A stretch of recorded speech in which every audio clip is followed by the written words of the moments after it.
The auction room went dead silent the second Grant Whitmore lowered the gavel and pointed straight at the woman holding the water tray. Who exactly let catering wander onto the bidding floor? He said it with that polished country club smile rich people use when they want to humiliate somebody without technically raising their voice. And I swear you could actually hear a few people chuckle into their champagne glasses. The crazy part is, the woman he was mocking, Lena Hart, wasn't even supposed to be serving drinks that night. She was there because the Marston Gallery had been short-staffed during a private estate auction in downtown Boston. One of those invite-only events where everyone acts like they're in a movie about old money and generational wealth. You know the type, gray-haired collectors pretending they care about history while fighting over paintings worth more than most people's houses. Lena had just finished graduate work in art restoration 3 months earlier, buried under student loans, surviving on temporary museum contracts, basically invisible to the exact people who claimed they were preserving culture.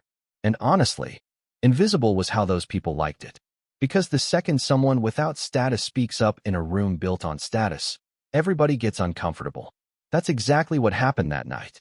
The painting on display was supposedly a lost 18th century piece by Etienne Delacroix. This legendary French portrait artist collectors practically worshipped. Bidding had already climbed past $940,000 and climbing fast, paddles going up every few seconds, whispers bouncing across the room, people pretending not to sweat while gambling $1 million on a rectangle of paint. Lena had spent the entire evening trying not to attract attention, carrying sparkling water, replacing glasses, keeping her eyes down, until she noticed the brushwork near the bottom edge of the frame. Now here's where things get weird, because according to people who knew her, Lena had this almost obsessive eye for restoration details. Tiny inconsistencies bothered her the way crooked picture frames bother normal people. She once spent 2 hours in a museum pointing out microscopic pigment differences nobody else could even see. So when she froze in front of that Delacroix painting, she wasn't guessing. Something genuinely felt wrong. She leaned closer, trying not to make it obvious, and the longer she looked, the more her expression changed. Not confused, disturbed. Like somebody hearing a familiar song played slightly off-key. The varnish layering didn't match the age. The cracking patterns looked artificial. And the brush pressure in the lower right corner completely contradicted Delacroix's known technique. It wasn't maybe fake wrong. It was impossible wrong. Lena raised her hand at first, polite, hesitant. Nobody noticed. Why would they? To those people she was furniture with a pulse. Then she stepped forward, and that's when Grant stopped the auction. The room turned toward her all at once, and man, if you've never seen wealthy people collectively decide someone doesn't belong, it's almost impressive. Every face changes in exactly the same way. Their smiles tighten, their posture shifts. Suddenly, everybody becomes very interested in protecting the atmosphere. Evelyn Royce, biggest bidder in the room, widow of some tech billionaire, famous for buying art just to keep museums from getting it, slowly turned in her chair and looked Lena up and down like she'd tracked mud across a white carpet. "Is this serious?" she asked Grant, not Lena, because acknowledging Lena directly would have implied equality. That little detail matters more than people think. Humiliation at that level is never accidental. It's ritualistic. One guy near the back laughed into his whiskey. Another muttered, "Maybe the bartender's an art critic now." And the thing that really got me watching footage later wasn't even the insults. It was how comfortable everybody seemed while doing it. Like they'd done this before. Like excluding people was part of the entertainment. Grant took one slow breath, tapped the gavel against the podium, and said, "Miss, security can escort you out once you've collected your things." Real smooth, real rehearsed. He thought the room would move on. But Lena didn't move. She just stood there holding the tray with one hand and staring at the painting. Then she said something that completely shifted the energy in the room. "Before I leave," she said quietly, "tilt the light 45 degrees from the left side." That was it. No speech. No dramatic accusation. Just one technical request. And somehow that made everybody even angrier. Because confidence without permission terrifies people who rely on hierarchy. Grant actually laughed a little under his breath. "We are in the middle of a private sale," he said. "I know," Lena answered, calm as hell. "That's why you should do it now." You could feel the tension instantly. Nobody likes a person who refuses to act embarrassed when they're supposed to. That's the social contract in rooms like that. If the powerful mock you, you leave quietly so everyone can stay comfortable. Lena broke the script. And honestly, that's the moment people started hating her. Not because she interrupted the auction, because she refused to shrink. A security guard near the door took a few steps forward, probably expecting this to end quickly, but before he got there, an older man stood up from the third row. Professor Daniel Mercer. Gray suit, wire glasses, looked like somebody's tired grandfather until he opened his mouth. He'd been silent the entire evening, just watching. "Adjust the light," he said. Not loud, not emotional, just firm enough that people listened. Grant hesitated. You could actually see him calculating the optics in real time. Refuse, and he looks defensive. Agree, and he risks legitimizing her. So after this awkward little pause, he nodded at an assistant. The standing lamp beside the painting shifted left. 45 degrees. And that's when the entire room changed. The first thing people noticed was the surface texture. Under direct light, the painting looked fine, expensive, historic, believable. But angled light exposed depth inconsistencies immediately. The craquelure, those tiny age cracks old paintings develop over centuries, suddenly looked too uniform, too intentional, like somebody had manufactured history instead of letting time create it naturally. Then came the shadows. Real oil layering bends light subtly because old pigments settle differently over decades. This one reflected sharply in certain spots, especially around the lower corner. Synthetic compounds. Modern compounds. Somebody near the back whispered, "Oh my God." Another collector lowered his paddle so slowly it almost looked involuntary. Lena stepped closer now, no longer apologizing for existing. "The underpainting is modern titanium white," she said, pointing near the edge. Delacroix died before that pigment was commercially available. And listen, you could physically feel the room collapse after that sentence. Because there's no debating chemistry. Rich people love opinions, but they hate facts they can't buy their way around. Evelyn Royce stopped smiling completely. Grant looked like somebody had unplugged him from the wall. One bidder quietly pulled out his phone and started searching something, probably hoping this nightmare still had an escape hatch. It didn't.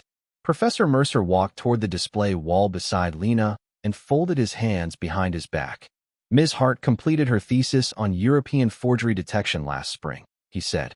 "She has already assisted in identifying multiple fraudulent attributions currently under review by federal investigators." Nobody laughed after that.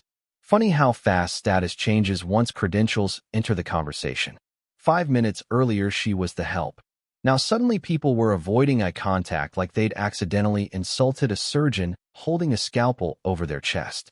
Grant still held the auction gavel, but it looked ridiculous now, like a prop from a play everybody stopped believing in. He tried to speak twice before words finally came out. "Will, pause the bidding pending verification." Pending verification. That's corporate language for, "we are absolutely screwed." And the wildest part? Lena didn't look triumphant. She looked disappointed. Like this wasn't some heroic movie moment for her. It was exhausting. Because people who actually know what they're talking about usually spend half their lives fighting to be heard by people with louder titles. The room slowly dissolved into nervous conversations, collectors whispering behind raised hands, assistants rushing around pretending they still had control of the situation. One woman walked straight out without saying a word. Another demanded her driver bring the car immediately.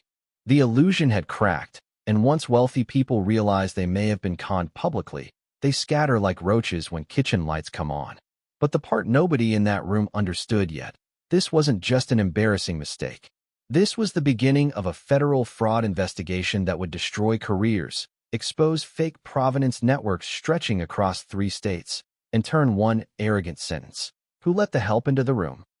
Into the quote people repeated for years every time they talked about the downfall of Whitmore auctions. Now let me pause the story for a second, because what happened in that auction room actually says a lot about how power works in elite spaces, and honestly, once you notice this pattern, you start seeing it everywhere. Private clubs, corporate offices, HOA boards, luxury real estate meetings, even neighborhood committees where somebody suddenly acts like they're the king of suburban America because they control parking permits and mailbox paint colors. This is a psychological trap people fall into when status becomes more important than competence. Grant Whitmore didn't dismiss Lena because he carefully evaluated her expertise and found it lacking. No, he dismissed her because her clothing, job title, and social position violated the image his brain associated with authority. According to standard procedure in high-value art authentication, concerns about provenance or restoration inconsistencies are actually supposed to trigger immediate review protocols, especially before a sale crosses major financial thresholds. But social environments built around prestige often ignore procedure the second somebody low status raises the concern. That's where ego starts overriding risk management. And trust me, that happens constantly in HOA disputes too. I've seen board presidents ignore legitimate legal complaints simply because they came from younger homeowners, renters, or people they considered beneath them socially. From a legal perspective, Whitmore Auctions was already standing on thin ice the moment they attempted to remove someone who raised a credible authenticity concern during an active transaction. Once money changes hands under potentially fraudulent representation, liability expands fast. Civil exposure, licensing issues, fraud investigations, consumer protection statutes, all of it. But psychologically, the really dangerous thing was the group behavior. Nobody wanted to defend Lena because the room had unconsciously agreed she was outside the social hierarchy. This is why public humiliation becomes contagious in wealthy environments. People protect status first, truth second. And the lesson here is, expertise doesn't always arrive wearing an expensive suit. Sometimes the smartest person in the room is the one quietly refilling your water glass, while everybody else is too busy performing importance to notice the disaster unfolding right in front of them. By the next morning, the story had already started leaking into collector circles, and if you know anything about wealthy people, you know gossip moves through them faster than Wi-Fi in a tech office. Nobody wanted to say publicly that they'd almost dropped $1 million on a fake painting. So at first the conversation stayed private.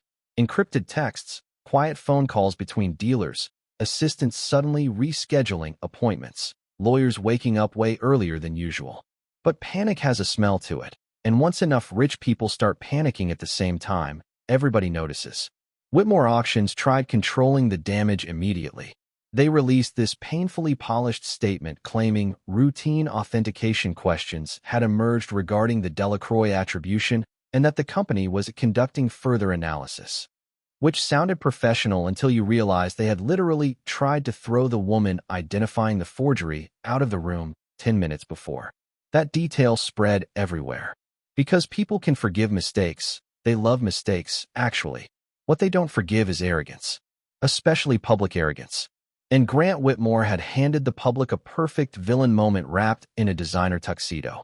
Meanwhile, Lena went back to her apartment in Somerville that night, changed into sweatpants, microwaved leftover Thai food, and ignored 17 missed calls from unknown numbers.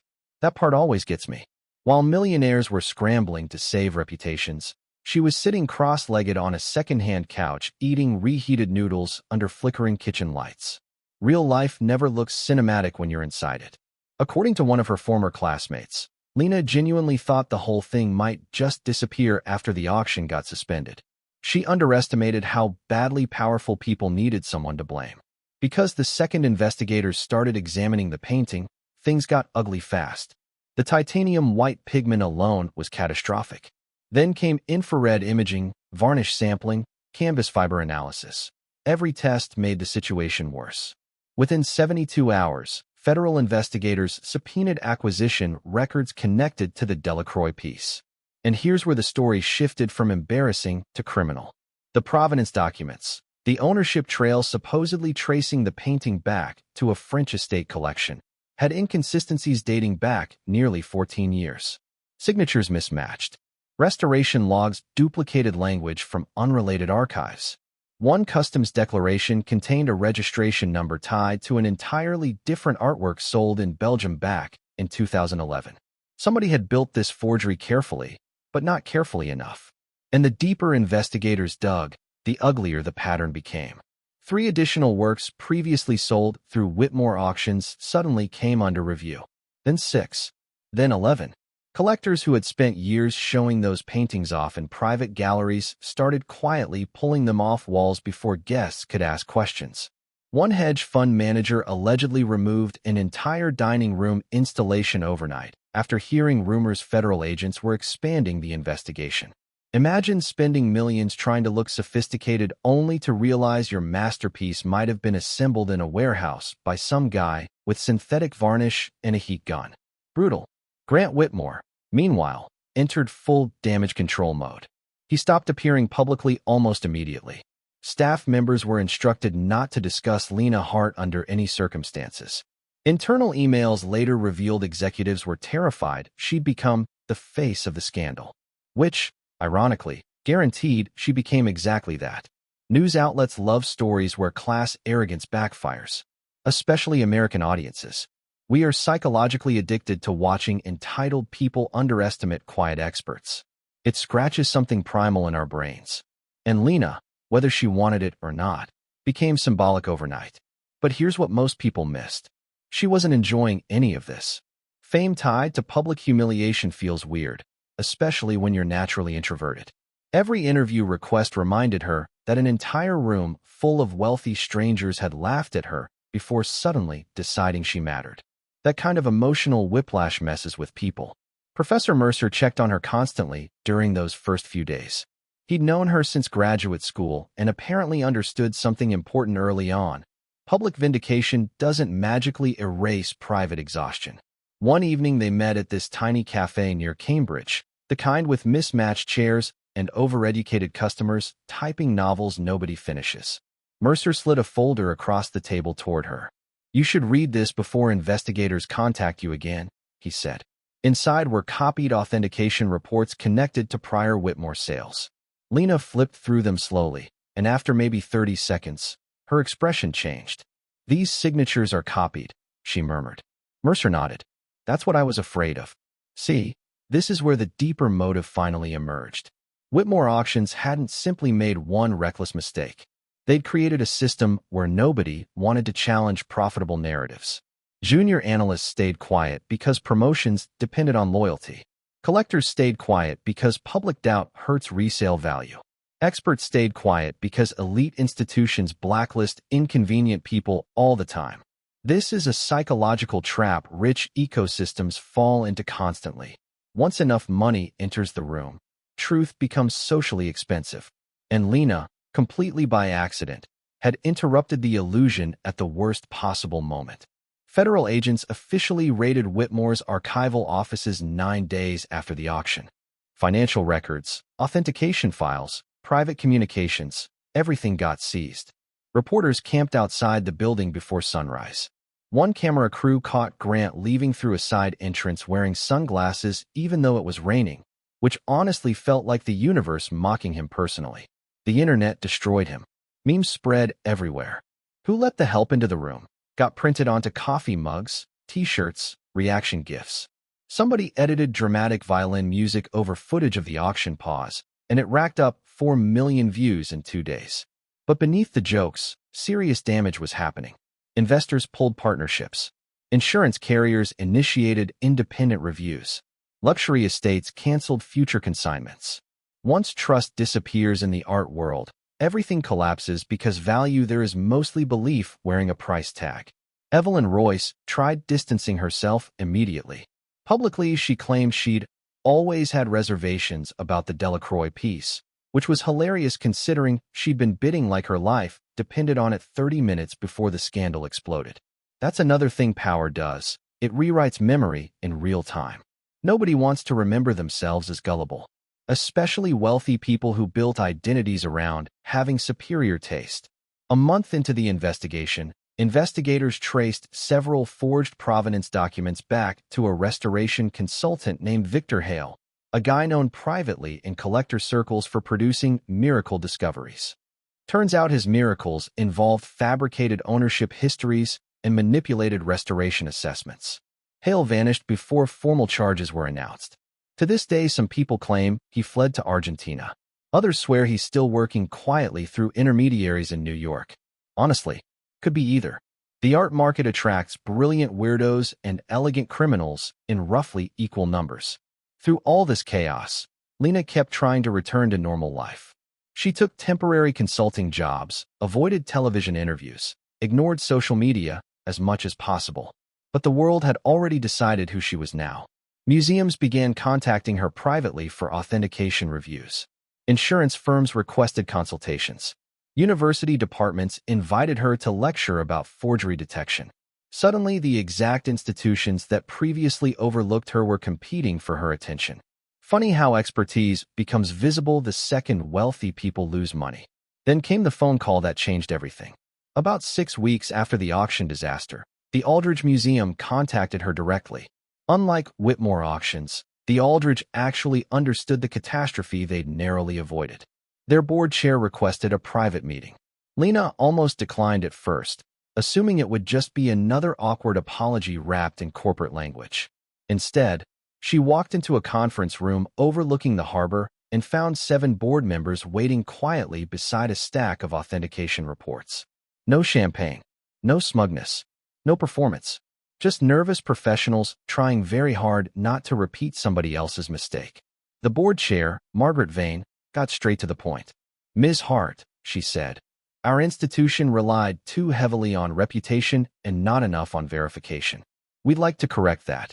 Then she offered Lena the position nobody in that auction room would have imagined 6 weeks earlier.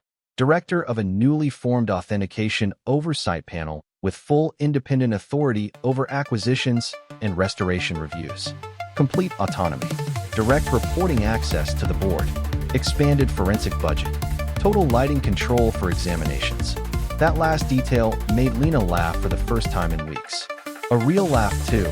Not one of those exhausted fake ones people use during stressful conversations. Margaret noticed immediately.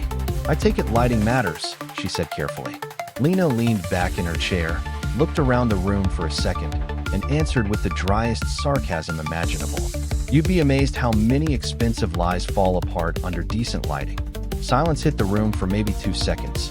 Then everybody started laughing. Not at her this time. With her. Big difference. She accepted the offer before leaving the building. Grant Whitmore surrendered his auctioneer license 3 months later without contesting the investigation findings. Several civil lawsuits followed. Insurance claims exploded across multiple states. A confidential settlement was reportedly reached involving collectors who purchased disputed works through affiliated dealers. Publicly, Whitmore disappeared. Some said he moved to Florida. Others claimed Europe. Nobody really knew. And honestly, once people like that lose status, society stops tracking them with the same obsession it once celebrated them. That's the transactional cruelty of prestige culture. Admiration lasts exactly as long as usefulness. But the final moment of this story, the one people still talk about, happened nearly a year later during Lena's first major acquisition review at the Aldrich Museum. A multi-million-dollar Renaissance piece had arrived for examination. Collectors, curators, attorneys, donors, another crowded room full of expensive confidence. Lena entered carrying a file folder and quietly walked toward the display wall. Conversations softened immediately. No one interrupted her. No one questioned why she was there. She studied the painting for maybe 10 seconds before calmly saying, "Shift the light 45 degrees left." And this time, the entire room moved instantly. No laughter, no sarcasm, just silence and obedience.